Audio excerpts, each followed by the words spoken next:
भारत और चीन के बीच इस वक्त बैठकों का दौर चल रहा है, जहां से सामने आई तस्वीरें दोनों देशों के रिश्तों में हो रहे सुधार की ओर इशारा करती है। क्योंकि भारतीय विदेश सचिव विक्रम मिस्री खुद इस वक्त बीजिंग के दौरे पर है, जहां पर उन्होंने चीनी अधिकारियों के साथ मैराथन बैठकों को अंजाम दिया है। भारतीय विदेश सचिव, जिन्हें चीन के मामलों का अच्छा जानकार माना जाता है, वो इस वक्त बीजिंग पहुंचे हुए हैं, जहां पर वो एक खास मिशन के तहत गए हैं। उन्होंने सोमवार 27 जुलाई को चीन की उप विदेश मंत्री हुआ चुनिंग और चीनी कम्युनिस्ट पार्टी के कई गद्दावर नेताओं के साथ अलग अलग बैठकों को अंजाम दिया है। इन बैठकों का मकसद सिर्फ मेलजोल को बढ़ाना नहीं था, बल्कि दोनों देशों के बीच बिगड़े हुए संतुलन को वापस पटरी पर लाना था। इस बातचीत का सबसे अहम हिस्सा भारत और चीन की सीमा पर शांति और स्थिरता पर बातचीत करना था। दोनों देशों ने आधिकारिक तौर पर माना है कि अगर रिश्तों को आगे बढ़ाना है तो सरहद पर अमन कायम करना पहली शर्त है। भारतीय दूतावास के मुताबिक दोनों पक्षों ने स्वीकार किया है कि सीमावर्ती इलाकों में शांति बनाए रखना द्विपक्षीय संबंधों के लिए अनिवार्य है।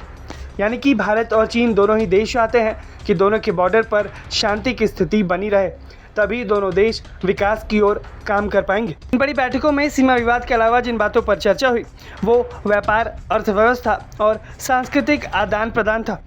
दोनों देशों ने इस बात को फिर से दोहराया है कि भारत और चीन एक दूसरे के लिए विकास के अवसर हैं। व्यापारिक बाधाओं को कम करने और आपसी सहयोग के नए रास्तों को तलाशने पर गंभीर चर्चा हुई।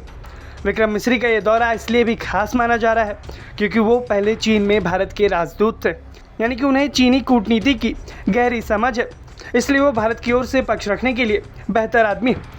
हाल ही में मनीला में जब विदेश मंत्री एस जयशंकर और चीनी विदेश मंत्री वांग यी के बीच बातचीत हुई थी, तभी वहां से जो बयान आया था वो यही था कि भारत और चीन आपस में साझेदार हो सकते हैं। और अब विदेश सचिव का ये चीन दौरा उसी प्रक्रिया को आगे बढ़ाने की एक कड़ी मानी जा रही है। हालांकि सीमा विवाद जैसे संवेदनशील मुद्दे पर अब भी विवाद पूरी तरीके से खत्म नहीं हुआ है, लेकिन लगातार बढ़ रहे कूटनीतिक संवाद ये संकेत दे रहे हैं कि भारत और चीन के मतभेद बातचीत के जरिए सुलझ जरूर सकते हैं, जहां पर दोनों ही देश लगातार नए रास्तों की तलाश में जुटे हुए हैं, जिससे सीमा विवाद को कम किया जा सके और दोनों ही देश एक दूसरे के साथ मिलकर साझेदारी को फिर से पटरी पर ला सके। विदेश सचिव का लगातार ऐसे बड़े मैराथन बैठकों को अंजाम देना और चीन के अंदर बड़े बड़े गद्दावर नेताओं से मिलना दिखाता है कि भारत भी चीन के साथ अपने संबंधों को ठीक रखना चाहता है। अब सभी की नज़र इस बात पर टिकी है कि बीजिंग में इन बैठकों का असली अंजाम क्या होगा। क्या इसका असर आने वाले समय में दोनों देशों के रिश्तों पर, सीमा पर हालात और व्यापारिक सहयोग पर देखने को मिलेगा। फिलहाल इतना तय ज़रूर है कि भारत और चीन के बीच बातचीत का सिलसिला फिर से तेज़ होता हुआ दिख रहा है। दोनों देश रिश्ते को स्थिर और संतुलित दिशा में ले जाने की कोशिश कर रहे हैं। आप भारत की ओर से विदेश सचिव के इस दौरे को कैसे देखते हैं? हमें कमेंट बॉक्स में अपनी राय ज़रूर बताएं। ब्यूरो रिपोर्ट, भारत तक।